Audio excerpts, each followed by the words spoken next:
Hi friends, வணக்கம். Welcome to yoga teaching. இந்த video yoga teaching சார்பாக ஒரு ஸ்பெஷல் கிளாஸ் நம்ம ஸ்டார்ட் பண்ணலான்னு இருக்கோம். ஸ்பெஷல் கிளாஸ் பிளேலிஸ்ட்டில் பார்த்தீங்கன்னா ஸ்பெஷல் கிளாஸ் 2026ன்னு சொல்லி நம்ம க்ரியேட் பண்ணியிருப்போம். 1 by 1 இந்த ஸ்பெஷல் கிளாஸ் சீரீஸில் நம்ம வீடியோ கொடுக்க போகிறோம். இந்த ஸ்பெஷல் கிளாஸில் என்னென்னலாம் இன்க்ளூட் ஆகும்னா, நீங்கள் கரண்ட் அவர்ஸ் வீடியோ நம்ம சேனல்லே போட்டுட்ருக்குறோம். மறக்காமல் வீடியோ பாருங்கள். கரண்ட் அவர்ஸில் ஏதாவது ஒரு முக்கியமான டேட்டா ஒரு ஒன் லைனரில் வருதுன்னா, அது எக்ஸாமுக்கு ரொம்ப ரொம்ப முக்கியம்னா, அதை டீட்டெயில் எக்ஸ்பிளனேஷனோட இந்த வீடியோ இருக்க போகுது. அதாவது ஸ்பெஷல் கிளாஸ் சீரீஸில் இருக்க போகுது. உதாரணத்துக்கு 2026, 27 பட்ஜெட் தாக்கல் பண்ணாங்க. பிப்ரவரி 1 சண்டே அதுமாக தாக்கல் பண்ணியிருக்காங்க. அப்போ அந்த யூனியன் பட்ஜெட் ரிலேட்டடாக நமக்கு தேர்வில் ரொம்ப ரொம்ப முக்கியமான ஒரு பார்ட்டாக இருக்கிறதுனால இந்த ஸ்பெஷல் கிளாஸில் ஃபஸ்ட்டு வீடியோவாக எடுத்துகிட்டு வந்திருக்கோம்.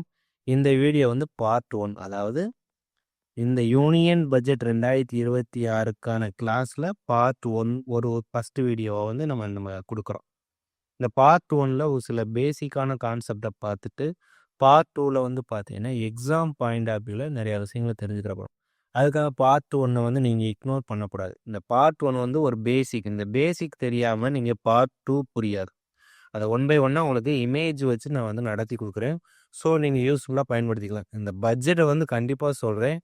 100% உங்களுக்கு இந்த கான்செப்ட் உங்களுக்கு புரியும்படி நடத்தி கொடுக்குறது என் பொறுப்பு. சரிங்களா? டைரெக்டாக கொஸ்டினுக்குள்ளே போயிடலாம். கொஸ்டின் இல்லை, டேட்டாக்குள்ளே போயிடலாம். ஃபஸ்ட்டு சரிங்களா, ஃபஸ்ட்டு ஸ்லைடு பார்க்கலாம். யூனியன் பட்ஜெட் 2026, 27 ஃபஸ்ட்டு போட்டோ பாருங்கள். யாருன்னா நம்மளுடைய மத்திய நிதி அமைச்சர் நிர்மலா சீதாராமன் தான். இவங்க 2026, 27 யூனியன் பட்ஜெட், அதாவது பட்ஜெட் தாக்கல் இவங்க தான் பண்ணியிருக்காங்க. சரிங்களா? ஒரு நிதி சார்ந்த பட்ஜெட்னால நிதி அமைச்சர் தான் தாக்கல் பண்ணோம். சரிங்களா? முதல்ல பட்ஜெட் பிப்ரவரி 1 சண்டே தான் தாக்கல் பண்ணியிருப்பாங்க. சரிங்களா? 2026, 27க்கான பட்ஜெட் தாக்கல் பிப்ரவரி 1ஆம் தேதி இந்திய நாடாளுமன்றத்தில் நடந்தது. அப்போ அவங்க என்ன அனௌன்ஸ்மெண்ட் பண்ணுறாங்கன்னா, இந்தியா கிட்டத்தட்ட 16.7 லட்சம் கோடி கடன் வாங்க போகிறதாக மத்திய அரசுடைய நிதி அமைச்சர் நிர்மலா சீதாராமன் அனௌன்ஸ்மெண்ட் பண்ணியிருக்காங்க. சரிங்களா? Okay, right. நெக்ஸ்ட் பாயிண்ட் பார்க்கலாம். மத்திய அரசுடைய நிதி பற்றாக்குறை ஜிடிபியில் எவ்வளோ பர்சன்டேஜாக இருக்கணும் இந்த கடன் வாங்குறதுனால? 4.4% இருக்கும். எதில்? ஜிடிபியில். அப்போ ஜிடிபின்னா உங்களுக்கு என்னன்னு தெரியணும். Gross domestic product. Gross domestic product, ஜிடிபின்னா மொத்த உள்நாட்டு உற்பத்தி தமிழில். சரிங்களா? ஆங்கிலத்தில் கிராஸ் டொமஸ்டிக் ப்ராடக்ட், தமிழில் மொத்த உள்நாட்டு உற்பத்தியில் நம்ம அரசுடைய நிதி பற்றாக்குறை எவ்வளோ பர்சன்டேஜா? 4.4 இருக்குன்னு சொல்கிறாங்க. அப்போ நிதி பற்றாக்குறைனா என்னன்னு தெரியணும். அதை 1 by 1 ஸ்லேடில் நான் சொல்கிறேன். அடுத்த பாயிண்ட், 2027ஆம் ஆண்டில் நிதி பற்றாக்குறை 4.3% இருக்குமா? 3% இருக்கும். எவ்வளோ? 4.4லேருந்து 4.3 வர்றது எவ்வளோ? 0.1% கம்மியாகி 4.3 இருக்கும் அடுத்த வருஷத்தில் அப்படின்னு சொல்லி நம்மளுடைய மத்திய நிதி அமைச்சர் நிர்மலா சீதாராமன் சொல்லியிருக்காங்க பட்ஜெட் தாக்கல் அப்போ. சரிங்களா? ரைட்.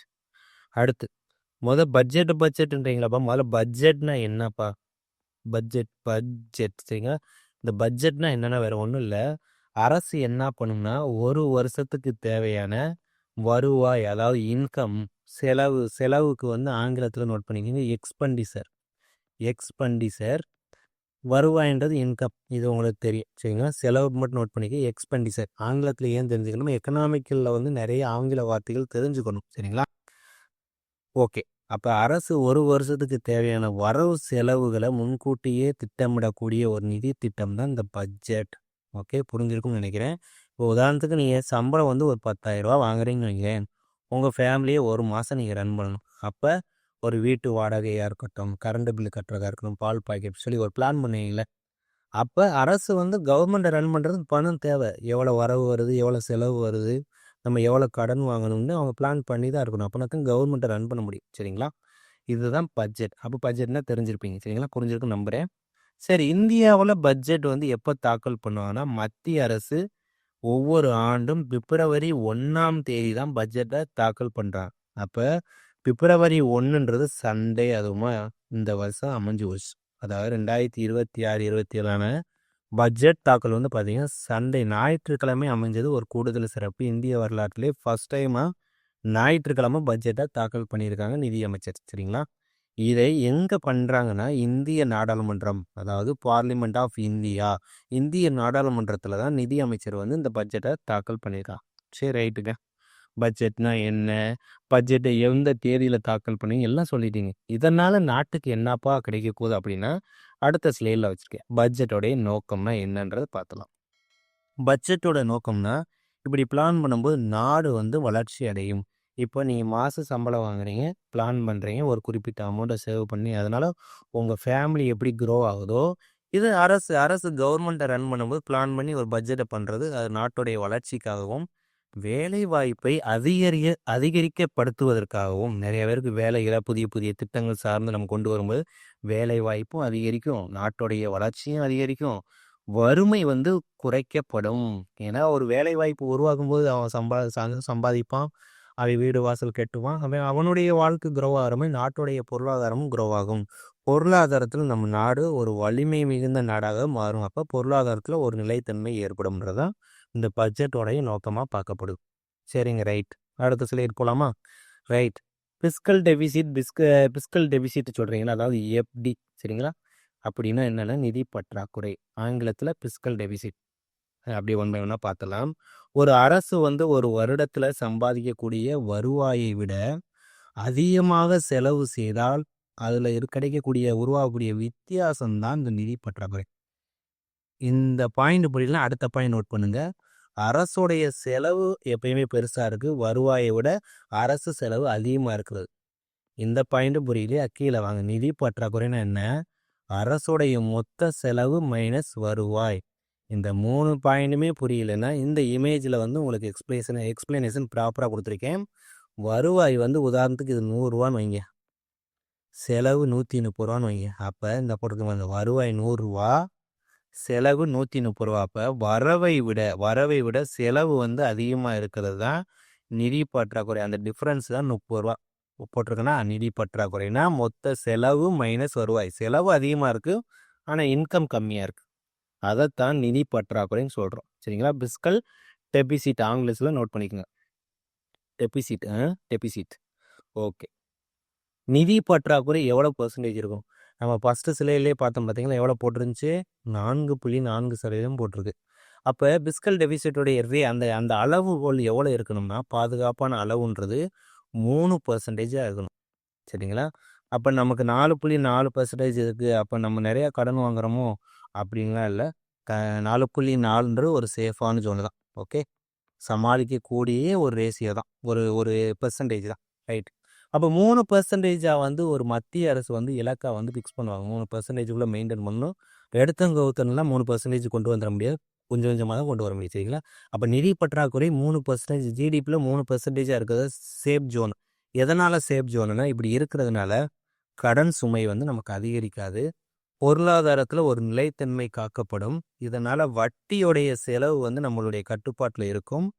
நம்ம நாட்டில் இன்வெஸ்ட் பண்ணக்கூடிய முதலீட்டாளர்கள், பெரிய பெரிய முதலாளிகள் வந்து இன்வெஸ்ட் பண்ணுறதுக்கு அவங்களுடைய நம்பிக்கையும் உயரும். சரிங்களா? நம்ம நாடு கடன் அதிகமாக வாங்காமல் இருந்துச்சுன்னா வெளிநாட்டு முதலீடுலாம் நிறைய அதிகரிக்கும். அதனால் நம்மளுடைய நாடோட எக்கனாமிக்கு ஆட்டோமேட்டிக்காக பில்டாகும், நாடும் பில்டாகும், உலகிலே தலை சிறந்த பொருளாதார நாடாக நம்ம நாடாக மாறிடும். அப்போ நிதி பற்றாக்குறைவாக மெயின்டைன் பண்ணணும்.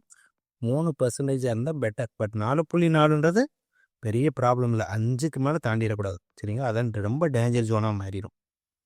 சரிங்க. ஜிடிபினா என்னென்னு பார்த்தோம். சரிங்களா? மேலேயே ஜிடிபின்ற மாதிரி ஜிடிபியில் 4.4%, 4.3%, 3% இருந்த சேஃப் ஜோன்னு இருந்தோம்ல. அப்போ ஜிடிபி நம்ம அதை சொல்லுங்க, கிராஸ் டொமஸ்டிக் ப்ராடக்ட், அதாவது மொத்த உள்நாட்டு உற்பத்தின்னு சொல்லுவோம். அப்போ ஒரு எக்ஸ்பிளனேஷன் பார்த்துருவோமா? ஒரு நாட்டோட எல்லைக்குள் ஒரு வருஷத்தில் தயாரிக்கப்படக்கூடிய அனைத்து இறுதி பொருட்கள் மற்றும் சேவைகளுடைய மொத்த பண மதிப்பு தான் ஜிடிபின்னு சொல்கிறோம். இது உங்களுக்கு புரியல விடுங்க, 2வது பாயிண்ட் பார்க்கலாம்.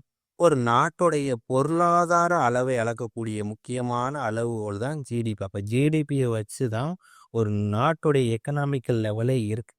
அதைத்தான் உதாரணத்துக்கு பாருங்கள். அதனால தயாரிக்கப்படக்கூடிய அனைத்து இறுதி பொருட்கள் மற்றும் சேவைகளுடைய மொத்த பண மதிப்புனா, ஒரு நாட்டோட எல்லைன்னா என்ன பண்ண போகிறோம்?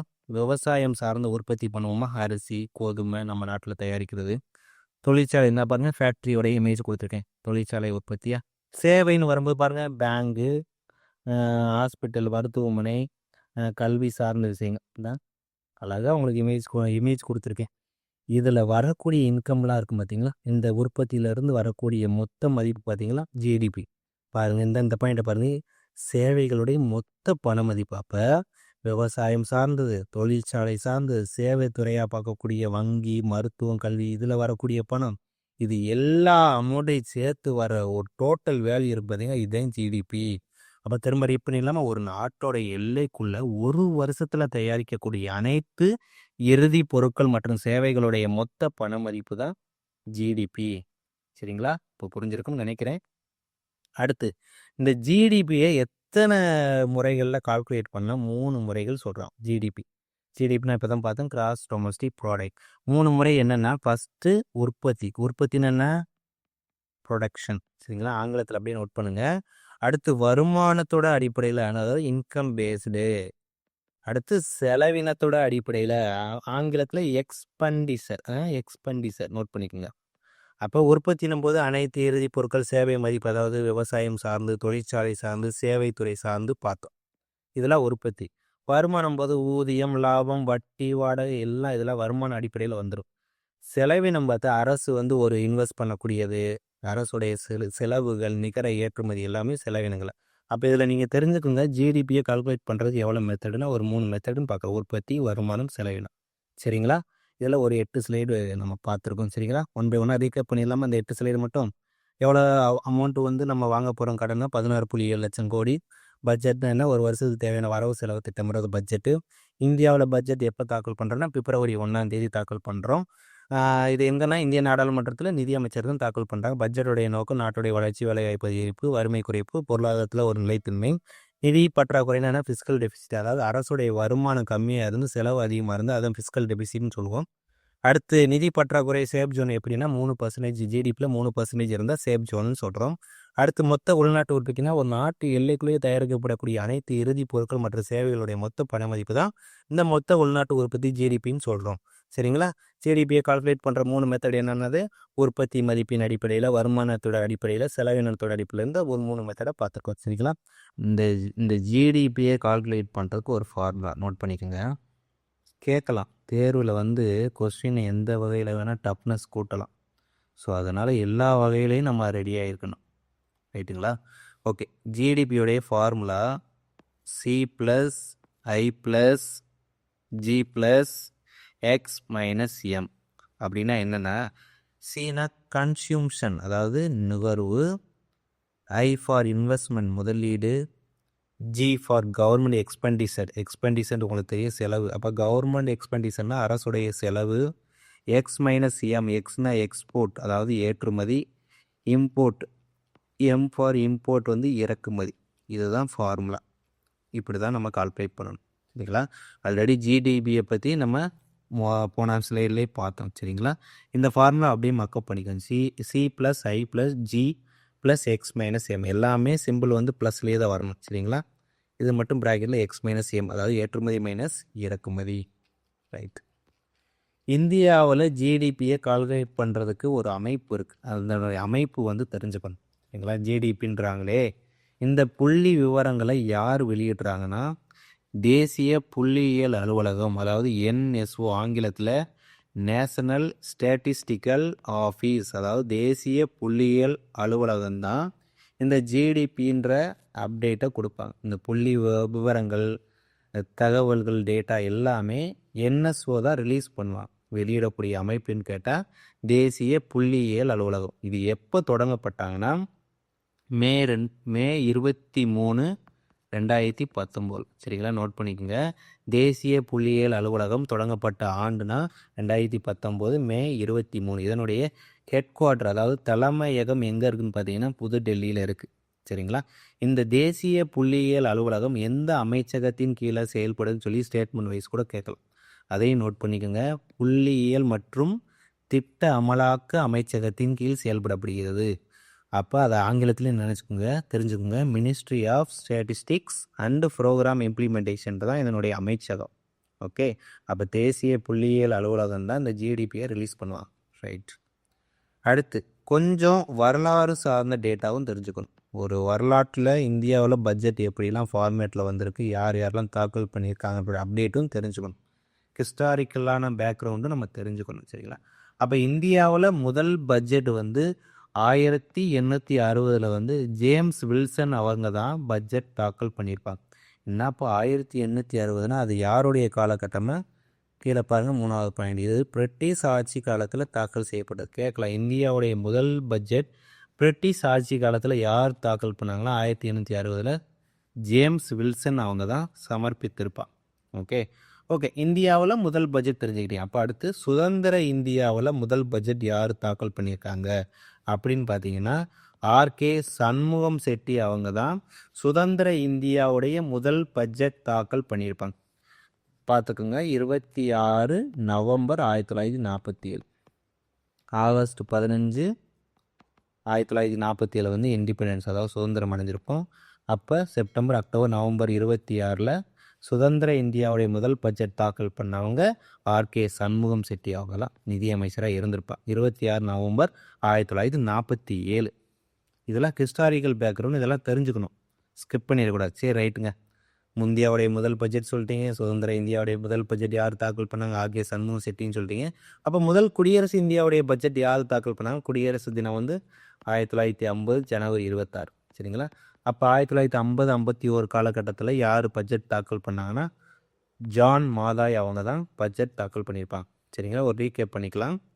1860 இந்தியாவுடைய முதல் பட்ஜெட் வந்து ஜேம்ஸ் வில்சன் அவர்கள்.